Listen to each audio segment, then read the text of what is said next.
Hello, Internet. Welcome to the show. Thank you for joining us. Let's talk about our Utah Utes and how they did in the NFL draft. With the NHL playoffs in full swing, let's look forward to the NHL draft and how our Utah Hockey Club is going to fare out. And let's talk about Major League Baseball this week. All that and more. My name is Darren. That is AJ. And this is the DNA Sports Recap. Roll the intro.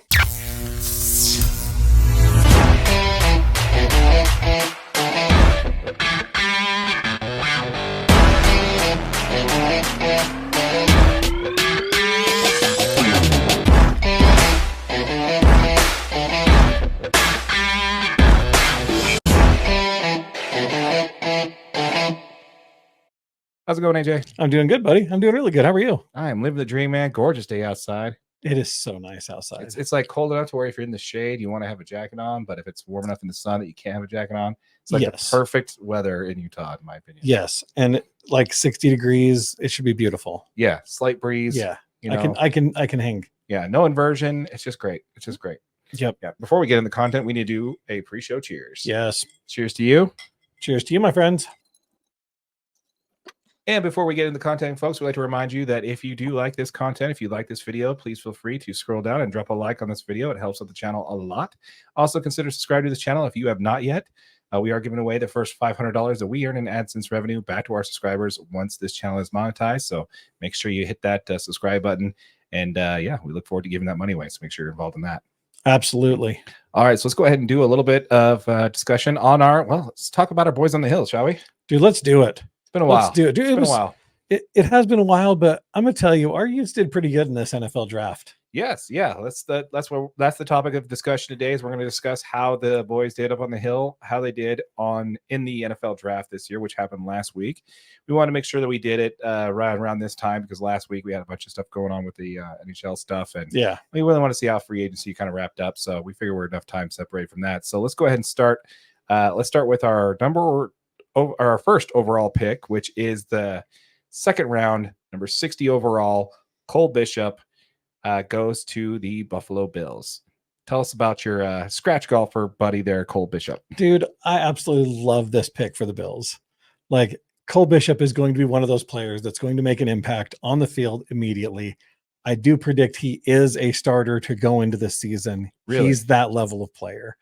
You know, the big thing is Cole Bishop is he had a little bit of help, right? Dalton Kincaid's on that team. Yeah, that's what I was gonna say. Isn't Dalton Kincaid on that team? Yeah, he had a little bit of help. I think Dalton was probably in their area a little bit. Like, dude, bro, you got to get this guy. In the draft video, they actually said we heard a little bit from Dalton about this pick. So yeah, Cole Bishop's going to be a great pickup for the Bills. I really like this. I think it's a great place for him. I look forward to watching Cole Bishop in a Bills uniform.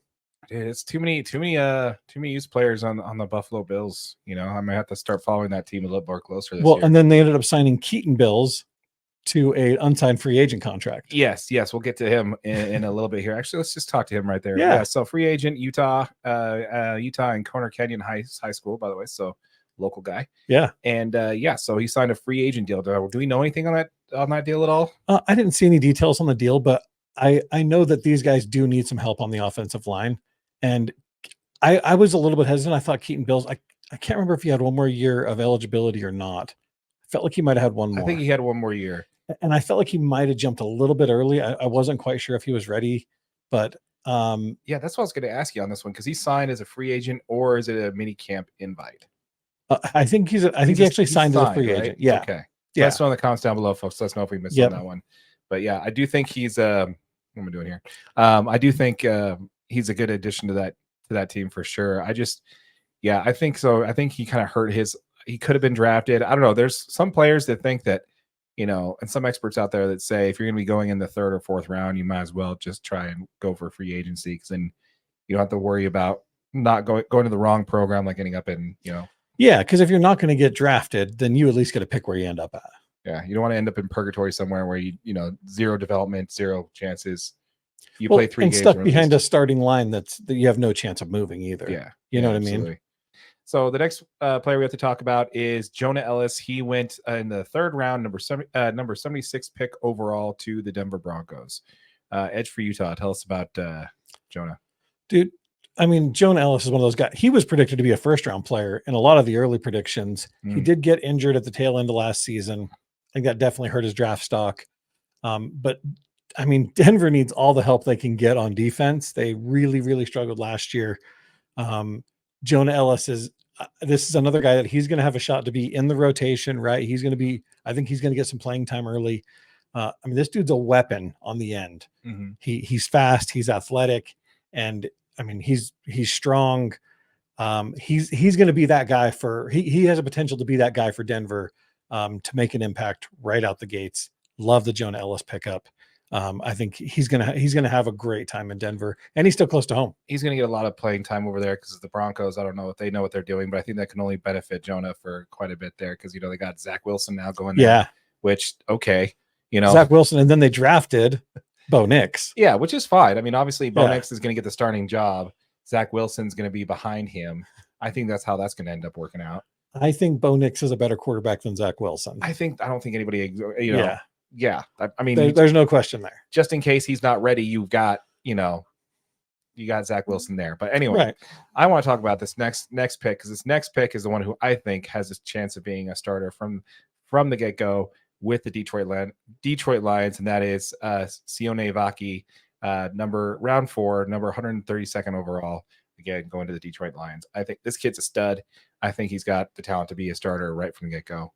As safety or running back. I'm not sure which one though. Yeah. So interesting enough, when they announced his pick, it was running back from Utah, Sione Vaki. Ooh, okay. So they announced him as a running back when they drafted him. Okay. So that's a little insight info is it a telltale? I don't know. Does Sione play running back? Does he get cornerback? I don't know. It's going to be interesting. I do think, and leave us a comment. I want to know what you guys think about Sione going to Detroit. Where do you think he's going to play? Yeah, I think he actually plays offense for these guys. ESPN has him ranked at ESPN has him listed as safety /running back. Yeah, which is just an insane. Yeah, I'm like, okay. Yeah, which is crazy.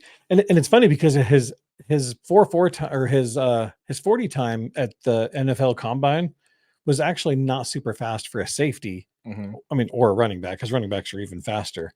But if anybody that's watched Utah Utes football, they know how ridiculously fast Sione actually is. Right. He just doesn't have a ton of pick. Like once he's going though, the dude is crazy fast. Yeah. So I think it's going to be great. All right. Yeah. So Satoa Lomea, he is a guard for Utah, and he ended up going in round 6, numbers 179 overall to the Seattle Seahawks. Lomea is a fantastic. He's an offensive lineman. He does a great job. He's really good at holding blocks. Obviously, Seattle's a big time passing team. He's going to have a chance. You know what I mean? He's going to be fighting for some run blocking or for some pass blocking, minutes to be in there when those schemes are in. He had a great season with Utah last year. Yeah, typically, I mean, I don't have the greatest draft knowledge of Utah's draft history, but usually linemen go much higher in the draft from Utah than this. This is why I was kind of surprised at where this was picked. Kind of interesting to see him that far out. Yeah, I'm like, okay, well, what are they thinking for him? Are they like, yeah? So I mean, that round of picks, you're usually looking guys that you're looking to get in and develop. You know what I mean? Mm-hmm. I don't know. I don't see him as a day one starter or anything, but he'll get in there and have a chance to earn a role. And even if you're just a rotation player in the NFL, that's still pretty cool. Yeah, we're definitely cheering for you, man. We hope we get there for sure. Next, we've got Devon Vele, wide receiver for Utah, Denver Broncos, round 7, number 235 overall.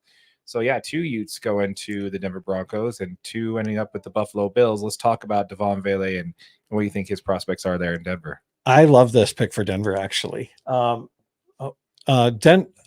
Vele, he struggled last season, but it was because our quarterback play really struggled last season. There wasn't anybody to throw the ball to him, and he needs somebody accurate enough that he can reach up and stretch out and actually be effective.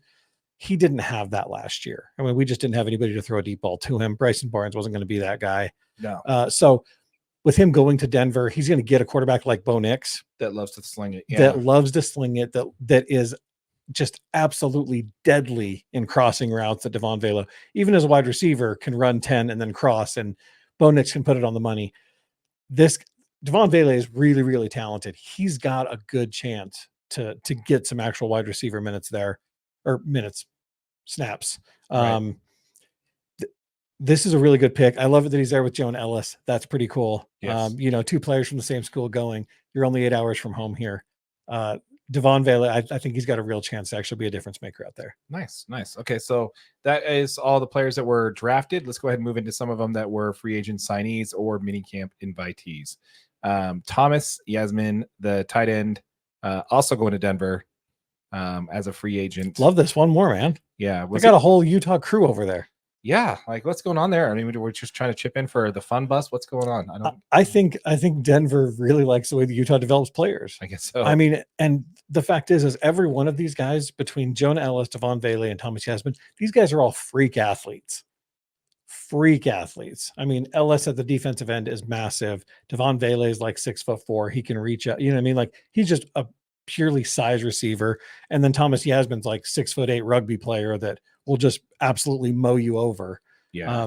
I really love Utah's ability to pick out rugby players and just pluck them right in their offense. Yep, exactly. Just plug and play, baby. So good. Yep. So good. So 3 players total going to the Denver Broncos out of this year's draft and free agency so far. We'll see what happens the rest of the year, or rest of the offseason, the rest of the summer before fall camp. Let's go ahead and talk about the last one here, which is Miles Battle. Yeah. Cornerback from actually he's going to Kansas City Chiefs. Well, can't really call him Kansas City Chiefs. We can just call him Chiefs for now. Again, a free agent signing from the University of Utah. So tell me what you think about Miles Battle. I mean, Miles Battle is, dude, I had so many hopes for him when he played at Utah. I mean, this was his last year of eligibility. He's a really, really good player. And I mean, he was highly recruited. He played in SEC schools. He came to Utah to get a chance because Utah puts cornerbacks in the league. Mm-hmm. But he didn't really get it. I mean, Utah was like, you know what I mean? Like their defense was really good in some spots, and he didn't really get a chance to shine in all those positions that we've had guys kind of shine in the past. Right. I'm not sure how this really looks for Miles as far as going into Kansas City, but I hope he gets an opportunity. The kid's a stud athlete. And I mean, even if he makes a practice squad, you know what I mean, makes a few $100,000 a year, that's a pretty good gig. Yeah, it's definitely a good gig. I think it's really interesting though. Again, I don't know. I mean, the team's kind of dealing with a lot of stuff right now, especially with the whole, like, they may be moving to Kansas instead of staying in Kansas City, Missouri. They have this whole bid dollar thing going on. I don't know if you follow the NFL that closely, but they have issues were going on where they want the city money for a renovation for both the Chiefs and the Royals. And I got the brilliant idea. Let's just buy both teams and move them here. Salt Lake City, here they come. Big League Utah. Let's go get them. Go get an NFL team too. That's what I'm talking about. Show up Ryan Smith. Come on, Millers. Let's do it.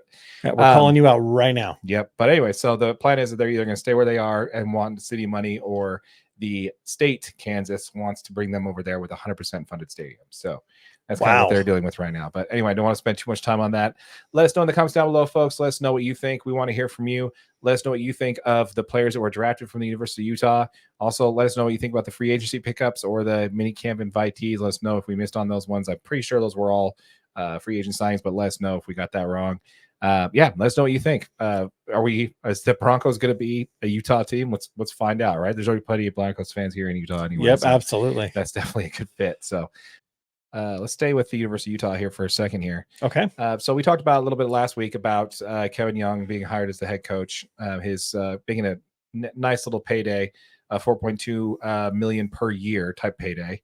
Pretty impressive. Which is very awesome, which is reportedly double what their head football coach, Kalani Sitake, is making, which basically kind of what we talked about last week was that, maybe the BYU is not necessarily, we had some comments on this, but not necessarily that they're going all in as a basketball school, but they just have the better chance of immediate success in the Big 10 in the Big 12 as a basketball program versus a football program after year one.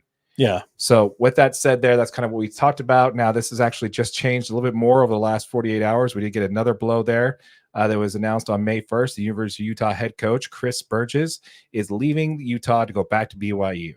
BYU was a former assistant head coach for BYU from 2019 to 2022.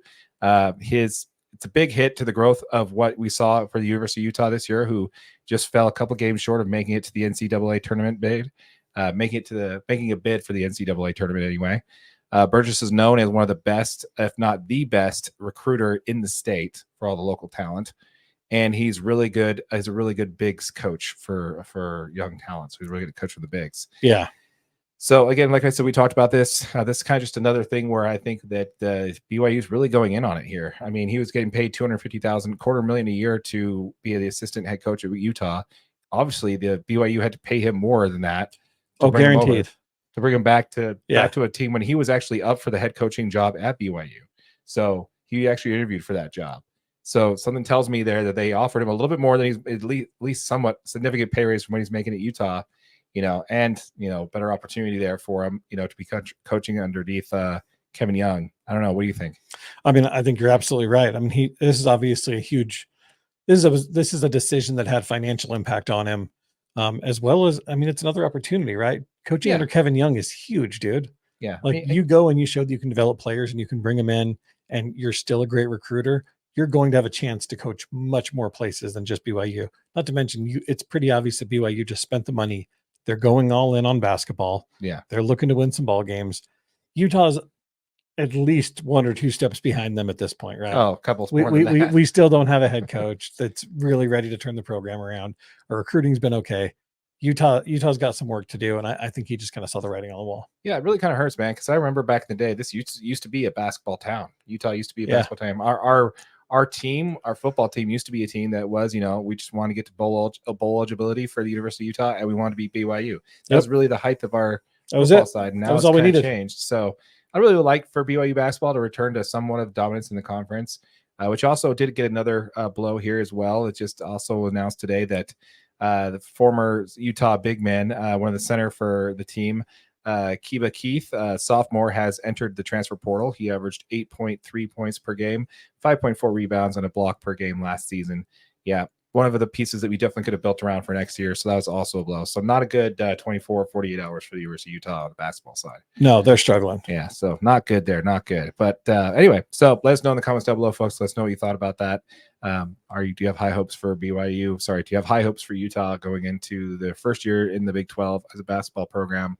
Do you think they're several years out? Let us know what you think there. Yeah, keep in mind, folks, we did just launch Utah Hockey League DNA. This is a new channel that we're launching specifically for this team, and it's going to be available if you're watching on that channel. Thank you so much. Make sure you subscribe to this channel. We're looking forward to grow with you as the team, as the team develops here.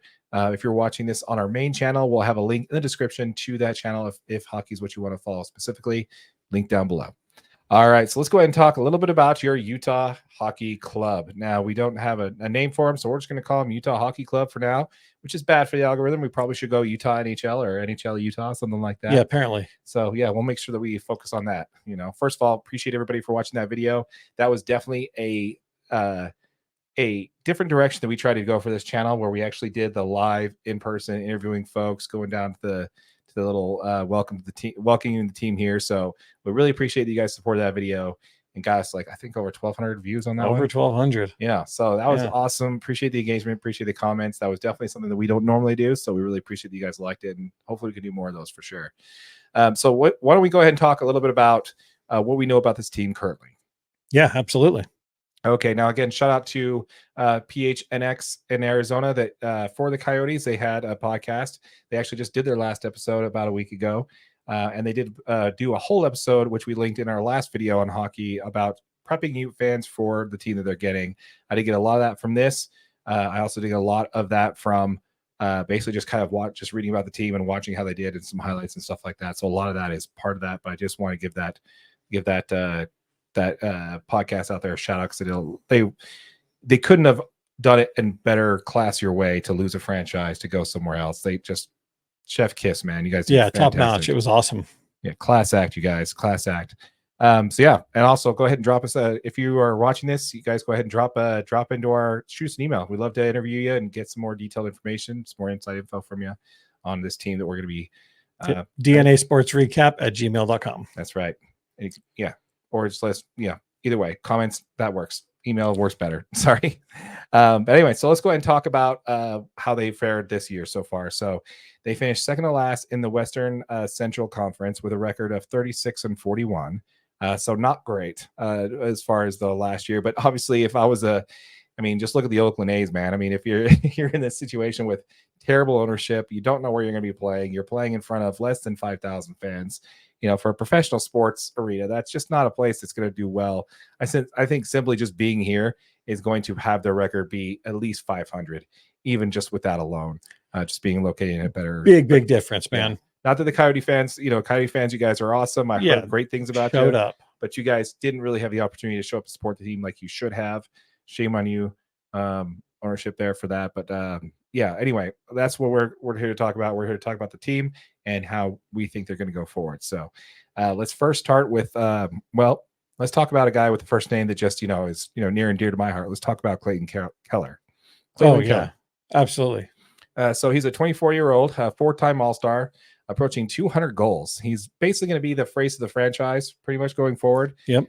He does this thing that, kind of like a Patrick McCain, but, for more of you local NBA fans, it's going to be like that Steph Curry thing where he won't keep the mouth guard in his mouth. He's kind of like chewing on it with hanging out inside of his mouth there. I love that. So I think that's kind of a little edge there. It gives a little personality.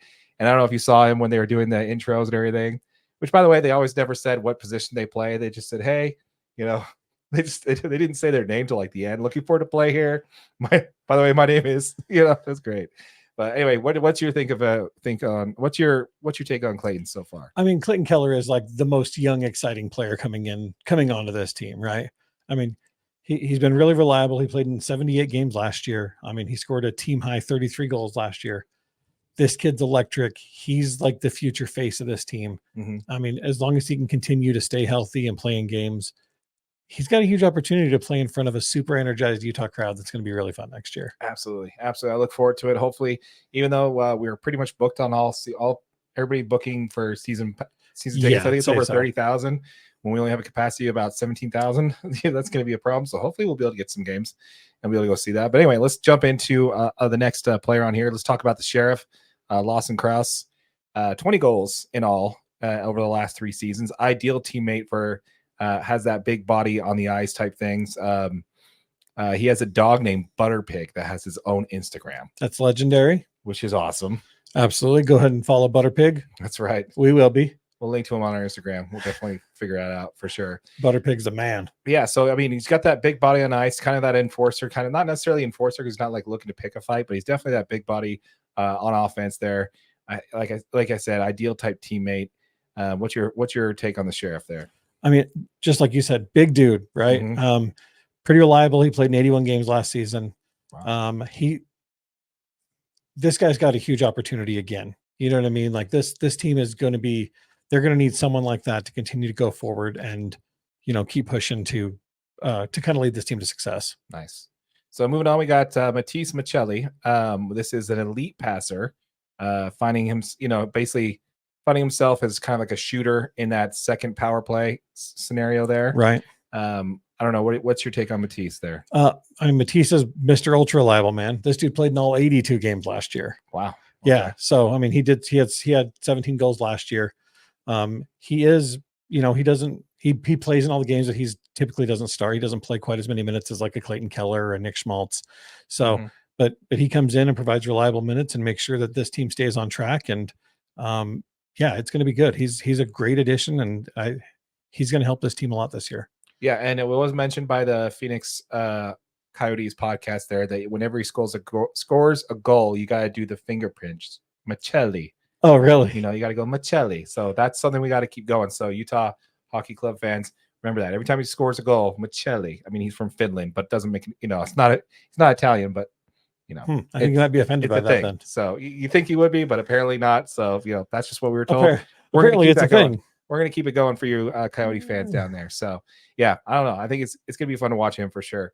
We got Logan Cooley, best pick of the draft, arguably last year. So he's incredibly skilled. He's really finding his speed at this level. I think he's a player to watch because, again, rookie this year, just trying to find his footing, but definitely show some highlights. I watched some highlights on this kid. He is fast out there. So that's crazy. It's really good. Really good. Yeah. Don't have a whole lot on him, so we look forward to seeing him develop there. And we definitely want to jump into more of that. And then you got Gunner, man. We got Dylan Gunther. What can you say except for this guy's a shooter, man? Yeah, absolutely. Yeah, I mean, he just continues to make some of those goals that just look so easy, dude. It's just absolutely insane. I look forward to watching him next year for sure. Oh yeah, he was called up in January for a short stint and just made his case and stayed with the team ever since. Yeah, 40 plus goals, possibly. Looking forward for this kid next year is what he set out. What his estimate is set out according to ESPN, which I think is probably possible for sure. So Gunner, looking forward to it. Love the name Gunner. I think that's perfect. such a good name for a hockey player. Yeah. Who else? What else you got? I mean, the only other player that I have on there is Nick Schmaltz, right? He's one of the more veteran guys on the team. He played in 79 games last year. He had 22 goals. They're going to need his veteran leadership to kind of keep going along and pushing this team into hopefully what's going to be the playoffs next year. Yeah, absolutely. Like I said, on our bold predictions there, you mentioned that you want to temper expectations, new team, new city. Yeah, and I'm just like, nope. They're going to make it. They're making it the Stanley Cup playoffs first year. I definitely think based off of, again, just being a 500 club next year, just by being here alone and with the developments of the young players we have on this team, that's the best thing about an owner who's stingy, doesn't want to pay for players. They're going to have a lot of young talent coming up, a lot of good draft picks coming up. So let's go ahead and get into that. Let's next talk about the NHL draft, shall we? excellent. So that comes up on June 28th. Bleacher Nation has with the mock drafts have Utah picking 6th. Have you read into this at all? I have not seen too much on this. Okay, so they have I got Bleacher Nation and Bleacher Report. I didn't know those were two different things. I did not either. Yeah, so let us know in the comments there. Are we missing the bag there on Bleacher Nation? But I thought I was doing Bleacher Report, but apparently it's Bleacher Nation. And then my next one I looked up said different name for Bleacher Report and different nation. So anyway. So, Bleacher Nation has a mock draft. They have Utah picking 6th and going with 18-year-old Zane Parker. He's a 6 foot 181 pound talented blue liner, basically defensive player. That is where the Utes were missing. They have a lot of offensive talent, but not necessarily really that elite defensively.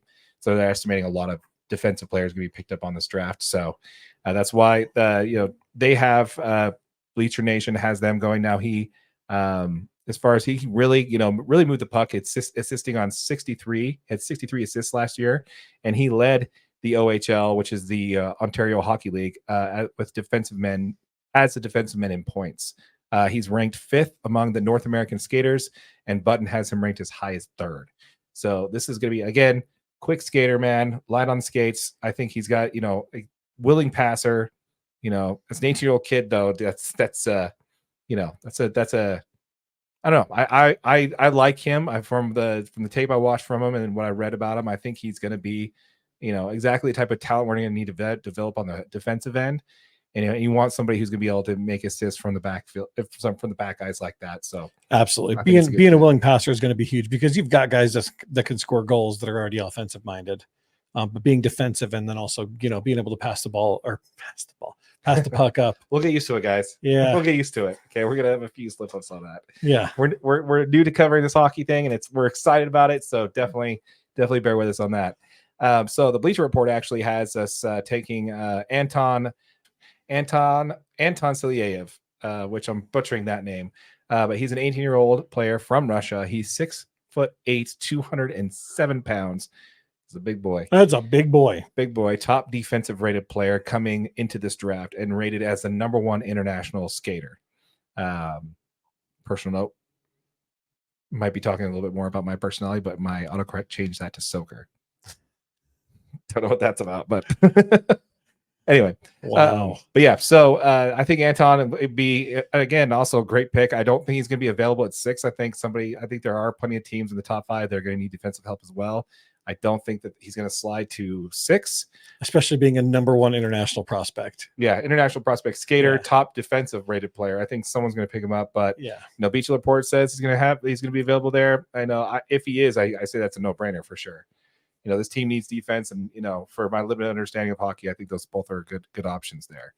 I don't know. What do you think? No, absolutely. Yeah. I mean, the big thing is if we know that this team's going to need some defense, right? We've got a lot of offense. We struggled, to get some wins defensively last year. Mm-hmm. If you have an opportunity to get a top defensive player at any point, especially with a first-round pick, you're going to take it. Yeah, absolutely. Yeah. I think both these are excellent points for that because, obviously Anton in the Russian league was highly ranked there, and obviously Zane in the Ontario league Ontario Hockey Professional. That's a professional league for those who don't know, in that are new to hockey. That's these are actual professional leagues. These aren't like college, right? So it's not like the G League. Yeah, you go from high school to a professional league, and then you're drafted from there. Yeah, I mean, there are college teams, but yeah, these players are going straight to the pros. So it's really awesome. First year of eligibility for both these players. So it's really going to be really cool. Hopefully we land one of them. Hopefully we land both of them. Who knows? We'll see. Definitely a lot more to come on that. So again, folks, let us know in the comments down below. Let us know what you think as far as this team, what's coming in. Do we miss any players that we should have covered a little bit more in detail? We want to hear from you. Let us know in the comments down below. All right. You want to go ahead and move on over to Major League Baseball? Let's do it. All right. Let's go ahead and move on over to the blue there. Okay, so let's first, what do you want to do first? You want to talk top down, kind of go from there? Top down. All right. So let's go ahead and first talk about Bryce Harper. So we're going to title this section of basically just fans, you don't want to mock players. You don't want to mock MVPs. No, it always ends up badly. Yeah, both of these are 2-time MVP, by the way. Yeah. So Bryce Harper, do you want to break this one down? Yeah, I mean, so Bryce Harper he's just going up to bat. He's in Cincinnati, hanging out. All of a sudden, he gets cheered, booed at. Overrated. Well, Bryce Harper, being the player that he is, proceeded to smash this ball directly out of the whole ball field. Yeah, it's insane. And the funny thing is I don't know if you saw the TikTok on it, but as someone was recording on TikTok, and they could record him doing the whole Jordan thing as he's running around first base, and you could hear him say, "What happened? What happened?" I love it. I absolutely love it, man. The baseball's better when Bryce Harper is like just killing it. Yeah, and playing healthy. Yeah, it's playing healthy. You know, I mean, the guy came off of a Tommy John and literally was playing first base and just wouldn't throw the ball. Yeah, he would like under toss the ball and like dive to the bag so he wouldn't throw. Like the type of guy who's going to be willing to do that, still play for the team in his arms like that. Like it's just awesome. I love Bryce Harper. Awesome dude. So yeah, good job, Cincinnati fans. You know, way to go. You earned it. You definitely earned it. All right, so let's go ahead and talk about the other 2-time MVP, which is Shohei Ohtani. Now, did you hear about this? I did. Okay, why don't you want to break this one down? This one might be even more legendary, actually. Yeah. So Shohei gets to bat. He's just in the first inning, right? Shohei bats what, 3 in the Dodgers lineup? He's batting second. Okay, so he bats 2 in the Dodgers lineup. So Shohei just getting to bat. There's 1 out. No big deal.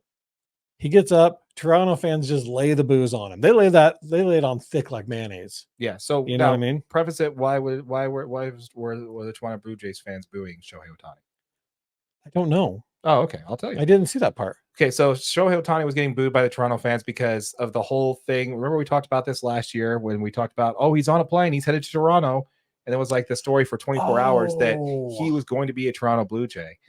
Okay. It was the media basically hyping that it's between the Toronto Blue Jays and it's the Dodgers. That's what the media is saying. Meanwhile, he's just sitting at home with his dog in Southern California, not having anything to do with this, right?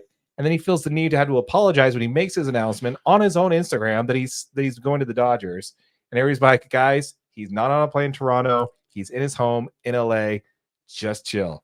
Yeah, so the Toronto fans thought they were getting Shohei Ohtani because all the media coverage, the false media coverage. Yep. And so, when most people who knew better knew that he was never going to go to Toronto. Like, he's from Japan, dude.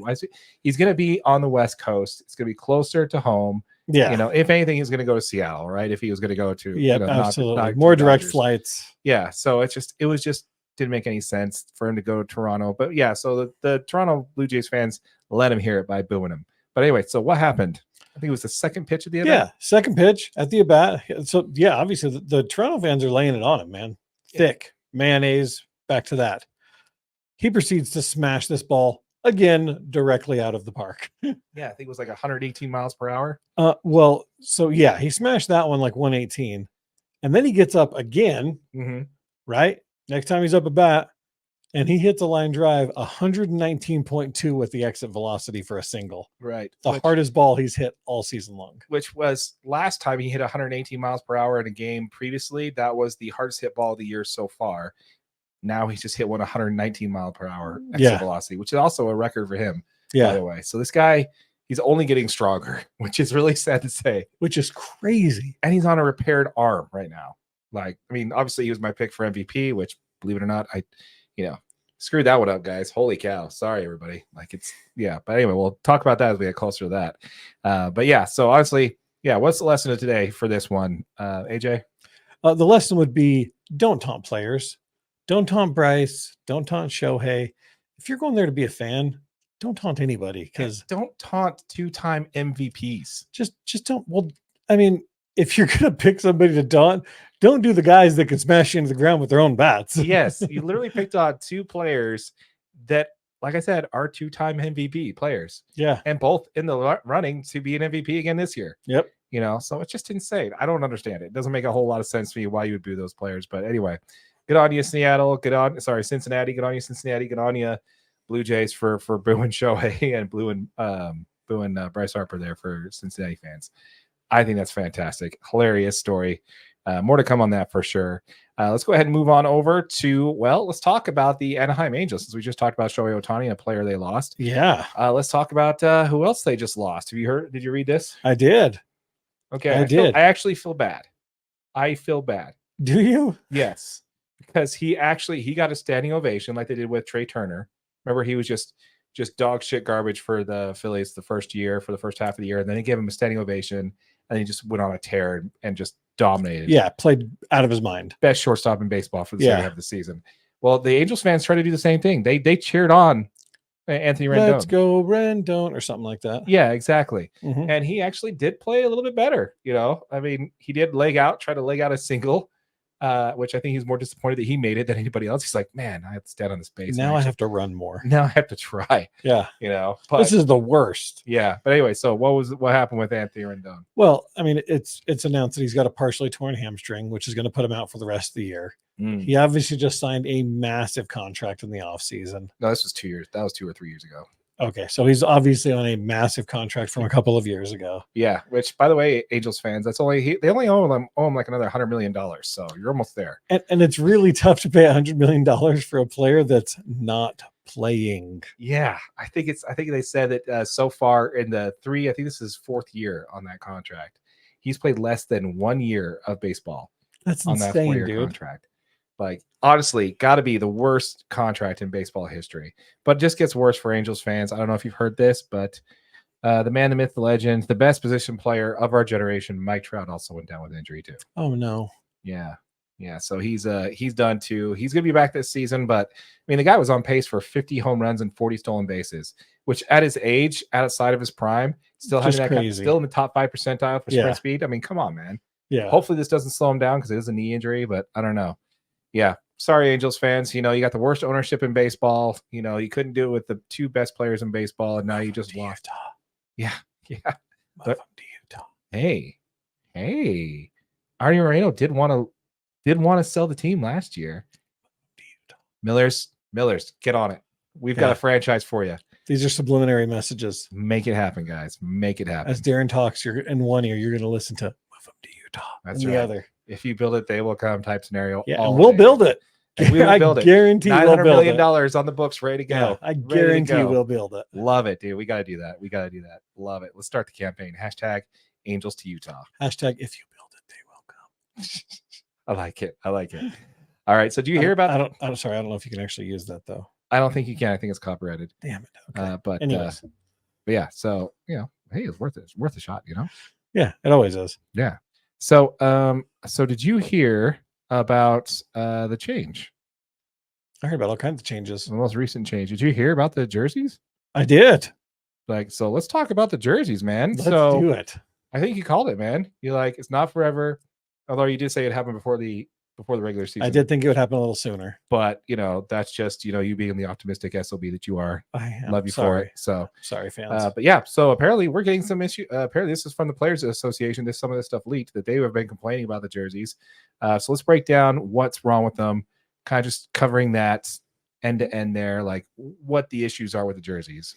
Yeah, I mean, it's been reported that they're not sweat wicking. Like Nike spent all kinds of money, like actually researching to say that they're the best sweat wicking uniforms of all time. Right. Not the case, obviously. Yeah, let's start with that. So again, one of them was and you could see that on these players, man, these jerseys, especially the road jerseys, It's like the second inning, and there's sweat stains all over their jerseys already. Yeah. So, and this apparently is not a Fanatics problem. Fanatics is literally just making the jerseys that Nike outsourced to them. Yep. So Fanatics has been cleared from all wrongdoing on this. It's not on them. It is literally on Nike for just simply dropping the ball. Did you hear their excuse on this? They blamed remote working for not being able to get the product done right. Remote working. That is not how it works. Not how it works. Yeah. Sizes of letters, spacing, that's all. Yeah. math, And the that's fact all is, if measurements. you have a job, your job is to do it whether you're remote working or at Nike working. Yeah. That's all there is to it. There's other issues where the mismatching grays, the pants didn't match the shirts. Yep. There's also the fact that the home whites were see-through and showing way more than we wanted to see, which we covered this on a previous video. Be sure to check that out. Check it. And also the other issues were the lettering was too small, and the players were really upset about this because this was a thing I didn't even think about. This is their personal branding, like their name, this is their NIL type stuff. This is their name, image, and likeness on there, and they made it smaller, and harder to read. Like that's not what the players are going to want, right? So absolutely minimizes their marketing capabilities and their marketing exposure. So yeah, the letters are smaller. They're moved around. I don't care about them being stitched on and being pressed on. I don't think you really care about that. It's literally just the size. Right. If you can put the size back to where they are, you can still arch them and everything. It's just the size of the thing that needs to be right. But anyway, so what we heard about this is that these things might be fixed. Yeah, absolutely. So, I mean, it was reported that Nike is most likely going to fix the uniforms for the start of next season. I mean, this is all coming after Nike royally messed these things up. Right. I mean, that it's known. I don't know. I guess my feelings are like, I feel like Nike's got one shot. Yeah. To get this right. Yeah. Just one. And the big thing is to get this right, Nike, just come in a little bit more. Zoom it. Okay, perfect.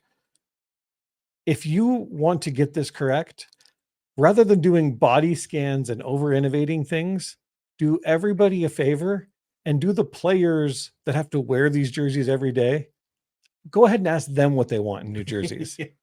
How bad is it to send a tailor to 30 teams? Like, sir, this is not that difficult. It probably would have been a lot cheaper than body scanning 500 players. Like, I mean, this is just, it's not that hard of a concept, right? Like, hey guys, what do you like about these? What do you dislike about these?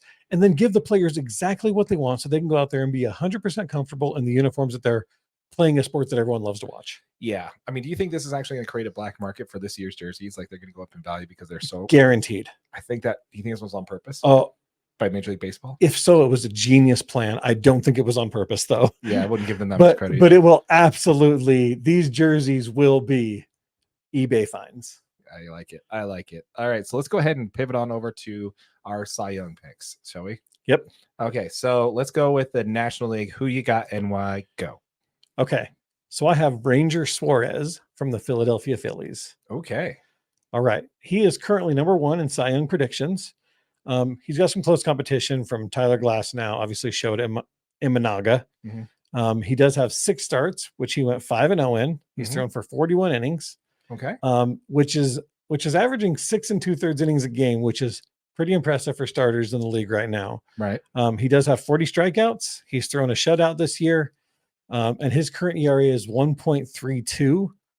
And I don't know. I just feel like if he continues to be that dominating with a 1.32 ERA and 6.26 2/3 innings, you got a real shot at one of the Cy Young. Oh, absolutely. Absolutely. Yeah. All right. So you want to know who mine is in the National League? I do. You actually mentioned his name already. Let me guess. It's Tyler Glass now. No, it's Shota Imanaga. Okay. Of the Chicago Cubs. This guy's a rookie, by the way, at age 30. Rookie in Major League Baseball. Which speaks to one of the things you're talking about as far as innings pitched. That's the reason why, is because he's a rookie. He's probably not going to be going out there and throwing complete games left and right. But he is in 6 games. He is 5-0 in those games, and his ERA is wait for this 0.78 ERA. I saw that 0.78. Yeah, that's less than 1 run per 9 innings. There, AJ. That is for a rookie from Japan. Also hasn't thrown 9 innings in a whole game yet. No, but he wouldn't. Nobody does. Yeah, he wouldn't. Like, I think there's only 3 pitchers who pitched a complete game this whole season, right? So far. But so again, he has his innings are lighter. He is at 34.2 innings so far. But again, new country. This is a bigger baseball, a smaller mound. and it's gonna take it some time to make that adjustment. But the fact that he is excelling at this level, I mean, even Yamamoto is not pitching nearly this well, and he's the $325 million player from Right. Japan. Yeah. This guy was a freaking steal for the Cubs. It was a brilliant move. He's got 35 strikeouts and a whip of .75. I almost picked Amanoga just because of his ERA. Yeah. So yeah, that's my pick for the National League Cy Young is Shota Imanaga for the Chicago Cubs. That's who it is. Book it. Put it on the board. Put it in. Do you have a honorable mention? Oh, I think my honorable mention, mine would have been Shota Imanaga. I mean, that ERA is just ridiculous, dude. I mean, it's just ridiculousness efficiency. Yeah. Mine would be Tyler Glasnow. Oh, really? Yeah, this guy's just freaking dominating, man. This guy's striking out 14. And he looks dominating. Yeah. Yeah. Did you hear about his hand cramping up and he had to come out early? No. He pitched 7 innings and he had to come out early. Like, oh, why'd you only go 7 innings today? Only 7? I had to come out for a cramp. His hand cramped and couldn't open his hand because his arm cramped up. Yeah. Apparently a solution to that, pickle juice. I love pickle juice. Pickle juice is great. So I need some before this game, probably. Young pitchers out there, keep in mind, if you ever cramp up, pickle juice is the way to go. So straight from Tyler Glasnow, the sex god, as he's known, in certain circles. Can we say that?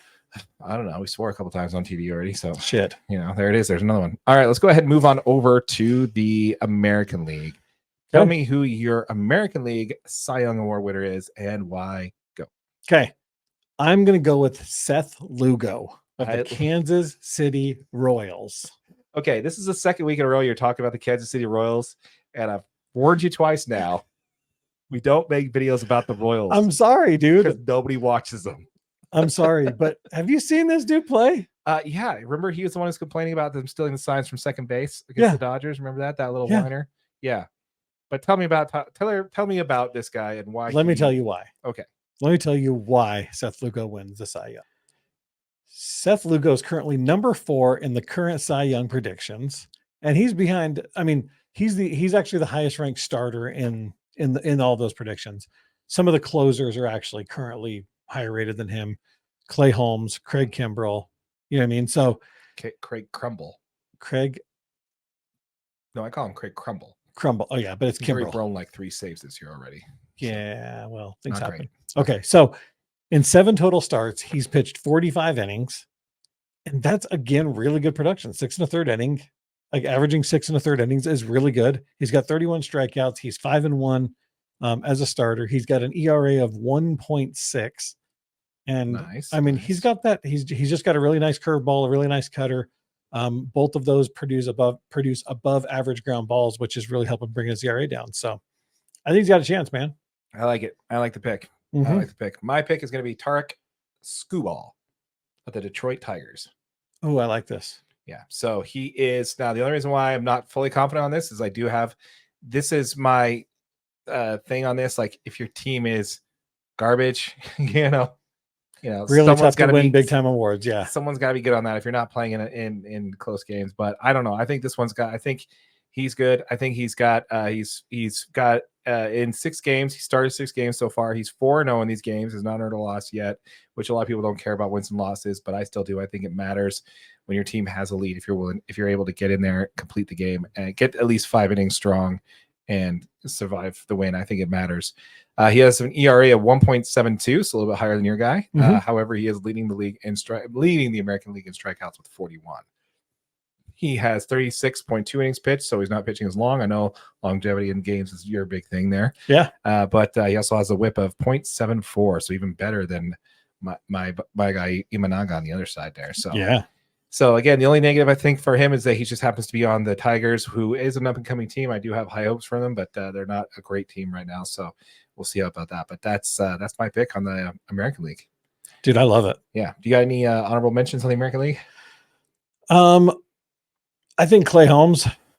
Holmes I could definitely see him. I mean, I don't know. Me personally, I really struggle giving like relief pitchers Cy Young awards. Yeah. You don't play as much as a starting pitcher does.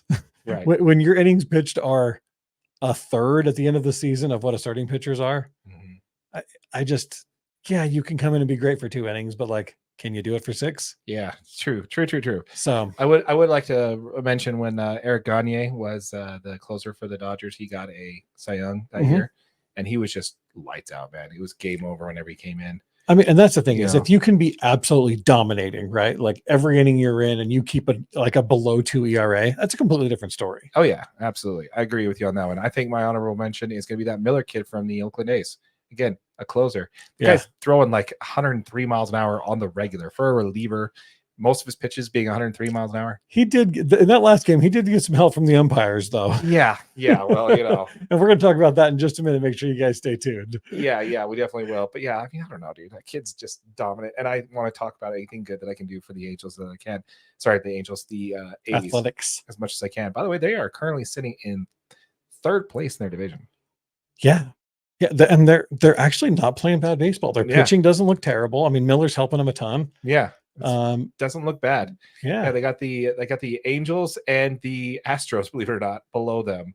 I don't see the Astros staying down there, by the way, for the rest of the year. I do think they're still going to come up. The Angels could stay down there, though. Yeah, the Angels will stay down there. I'm sure of that. I mean, they've got superstar Rendon on the bench now. Oh yeah, that's just like business as usual for them. But yeah, they lost Trout though. Like he was just dominating, carried that team. That actually does hurt. It does hurt. So I do see the Angels not making it. I do see the A's slipping a little bit. I don't see the Houston Astros staying down for long. I think they'll still be at least a wild card team. But yeah, anyway, so those are our picks for the Cy Young, folks. We want to hear from you folks. Let us know in the comments down below.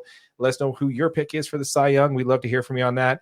Also, keep in mind, folks, this is a early prediction. So keep in mind that, these things will change. We'll have another one coming up later in the season, probably around the All-Star game. So, go ahead and read us in the comments how wrong we are on this one. I'd love to hear it. Absolutely.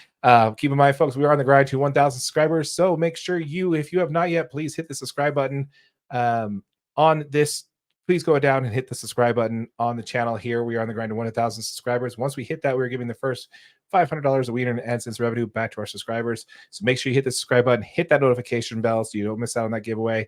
And also smash the like button for your boy AJ over there. I appreciate it. And if you're watching on YouTube on one of our short videos, just know this is available as a podcast wherever you get your audio. There will be a link to the YouTube playlist for all of our podcasts right here. Yeah, I don't know why I did the outro. We still have like 2 things on baseball to talk about. Yeah, I don't know. That was kind of weird, but it's fine. Weird. Yeah, so again, let us know in the comments down below, folks, what you think about the Cy Young. We'd love to hear from you. All right, moving right along, let's go ahead and talk a little bit about Mad Max, man. I mean, this guy, I love this guy, with the exception of the dead arm in the playoffs, by the way. And then immediately his arm's better and signs the biggest contract for a pitcher in history, but whatever. So let's go ahead and talk about Max Scherzer and his comments on the umpires. Did you hear about this? I did. I saw this, man. Yeah, this is great. Go ahead and break it down for him. What did Mad Max say about the umpires? First of all, let's preface that the umpires have been absolutely atrocious this year. Yes, that's correct. So bad. So bad. And it almost feels like they're getting worse. Yeah.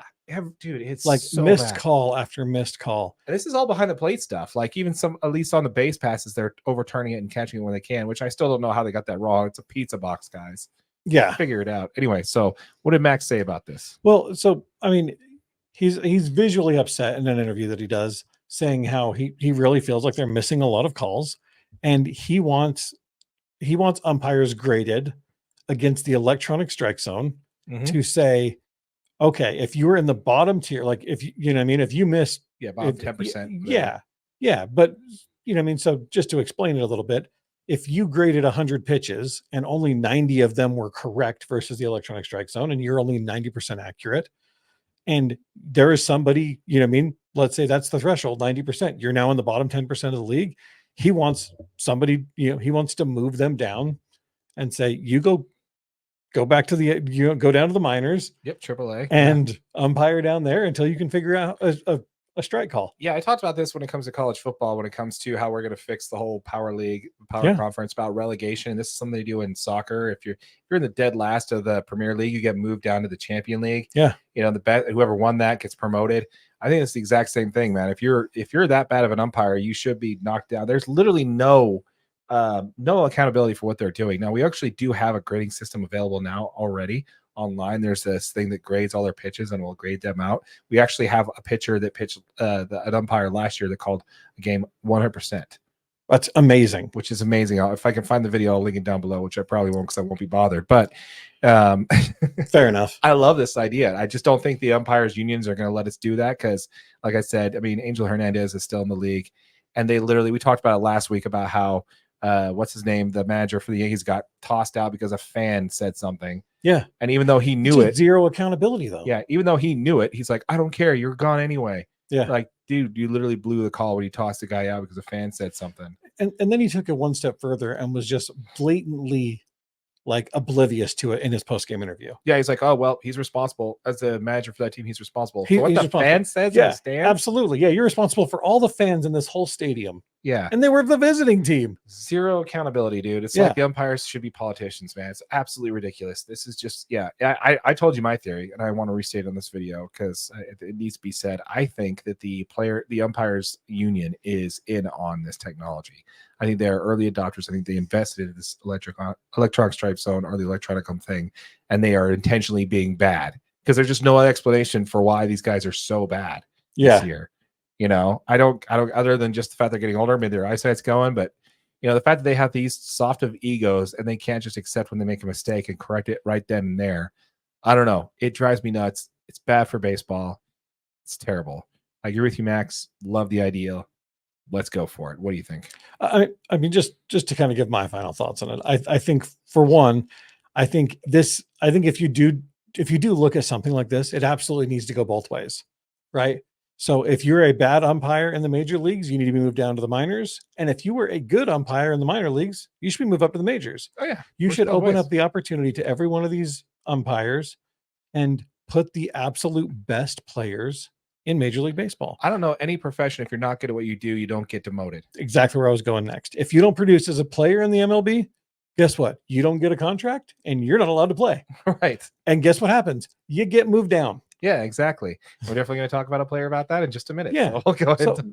I guess that's just my question. Why can't it be the same for umpires, right? It should be. It's for everybody else in professional sports. It's for managers. It's for even me. If I'm not good at my job, I'll get demoted to something else. So it doesn't make any sense why the umpire association is different. But we want to know what you folks think. Go ahead and drop a comment down below. Let us know what you think when it comes to the umpires.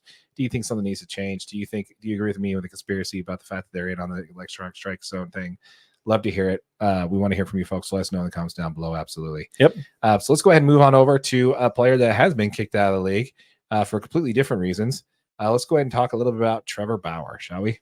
Absolutely. This is a good story. Yeah, this has been a while since we talked about Trevor Bauer. Last time we talked about Trevor was, when he did I just want you to know that I have officially subscribed to Trevor Bauer's YouTube channel. Trevor Bauer or Momentum?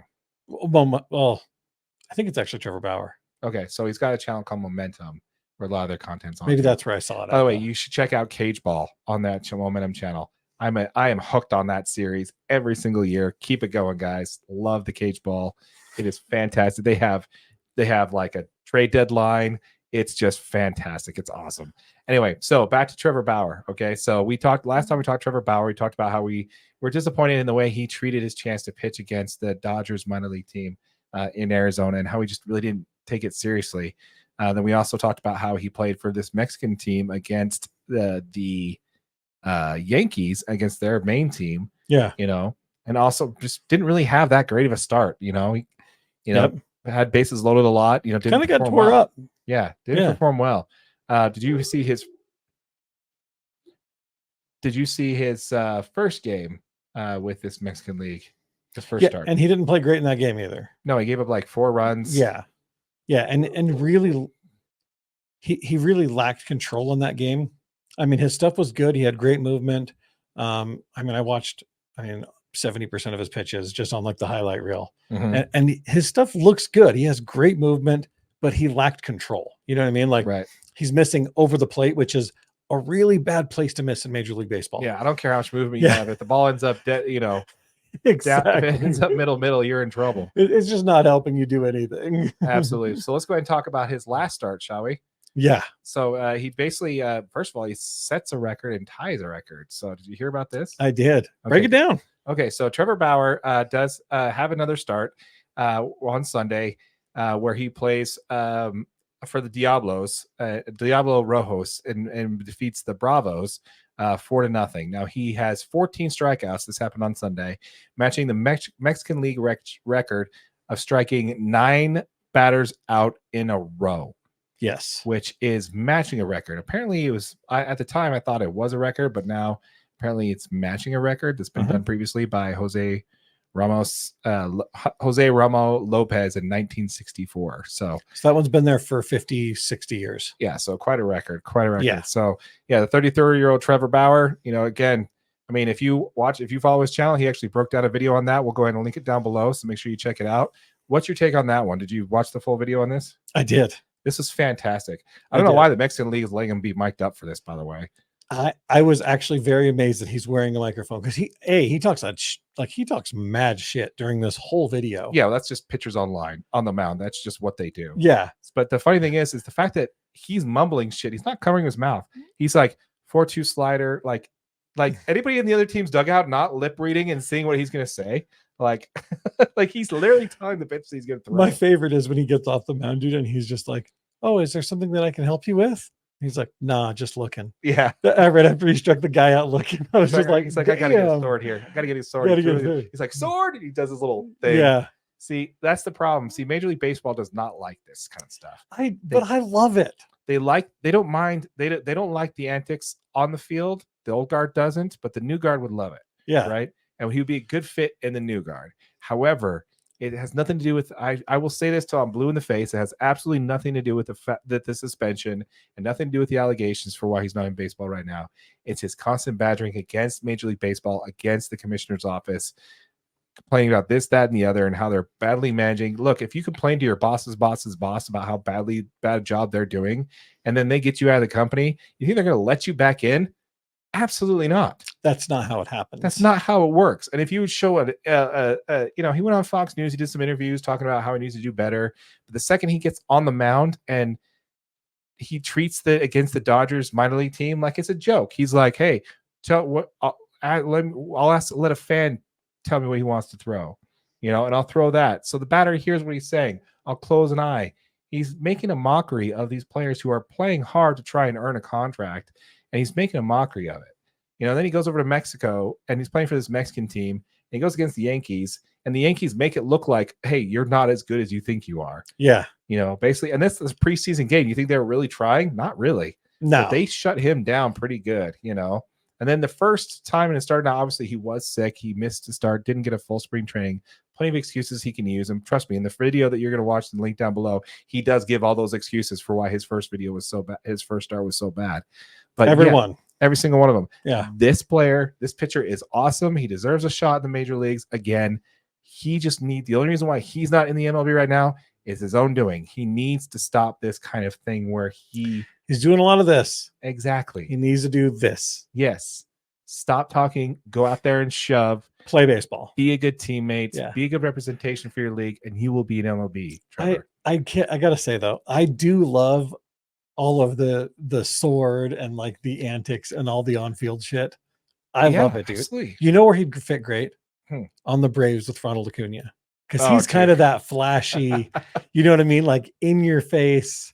Yeah. Like he's gonna let you hear it if he hits a home run. He's gonna toss the bat and talk shit the whole way around. Like, yeah, I think he'd be great for the Phillies, man. Yeah, they kind of have that attitude. The fans too. would love him. Oh yeah, they would eat it up, dude. Yeah, they would love eat him it up there. up. Yep, that's a great point. Yeah, I don't know. There's plenty of teams I think would be good. Trevor Bauer could literally be on any Major League Baseball team. Every team needs Trevor Bauer. Well, especially because also every team needs pitching because everybody's hurt. Yeah, we definitely make sure you check out our previous video on why everybody's hurt. Yeah, definitely check that out. That was a fun video to do, and thank you guys very much for watching it. Yeah, I really appreciate that. Thanks for the support on that one. But yeah, so Trevor Bauer, I hope he gets a chance in the league. I don't think it's going to happen this year. He's got a contract for I think 5 more starts with the Mexican League. There, we'll see how it goes. I'll definitely tune in to see how those games go. Yeah, but yeah. Like I said, I agree with you. I like the on-the-field antics. It's off-the-field antics. And he talked about how his previous accuser now is going to jail for fraud and all that. Like, dude, just let it go, dude. You won your case. Just take no one cares about that anymore. Yeah, it's time to be over with that. Like, it's not the people that care about that. That's why you're not in baseball. That is not why you're in baseball. Exactly. So he just, I don't know. The people close to him need to really talk to him about that. And that's why he's not that's not why he's in baseball. It's the other stuff that's why he's not in baseball. So go to the commissioner's office, eat some humble pie, tell him you'll knock off the field shit off, and you'll be in the leagues in 2025. Guaranteed. Absolutely. All right, I got one more story I need to tell you. We need to talk about before we let you go here. Okay. We need to talk about the bees. Have you heard about this? No. Okay, so are you familiar with Chase Field? No. It's the field in Arizona Okay. where the Diamondbacks play. Okay. So the Diamondbacks play Chase Field. Now there was a 2-hour delay in Arizona. Why do you think that would happen? Maybe there was some inclement weather. Inclement weather. Okay, yeah, inclement weather. Like rain, right? Yeah. Usually what happens? No, they play in a dome. So try again. Okay. Maybe there was some lighting issues No, not lighting issues. Bees, literal bees. inside the stadium. Inside the stadium, on the netting, or on the top of the netting, just above the Diamondbacks dugouts, where there's literally a hive of bees sitting on top of there, just swarming, and that caused a 2-hour delay for the Diamondbacks Dodgers games. Right, so the Diamondbacks were playing the Dodgers. It was going to be Landon Knack, which is a rookie for the Dodgers, and it was going to be Jordan Montgomery's home opener. Like, he was the first time he was going to pitch for the home team. Well, 2-hour delay, he wasn't able to start, so he had to go the next day, right? But so they had a bullpen game, and the Diamondbacks actually ended up winning in extra innings on this one. But the game had absolutely nothing to do with it. The star of the show was the beekeeper. The beekeeper. So this dude right here was the bee. This guy's a stud. We'll put a picture up here for you, but this guy's killing it. Yeah. So Bonnie Tyler's, it's so this story is great. So Matt Hilton was a branch manager of Blue Sky Pest Control out in Phoenix, right?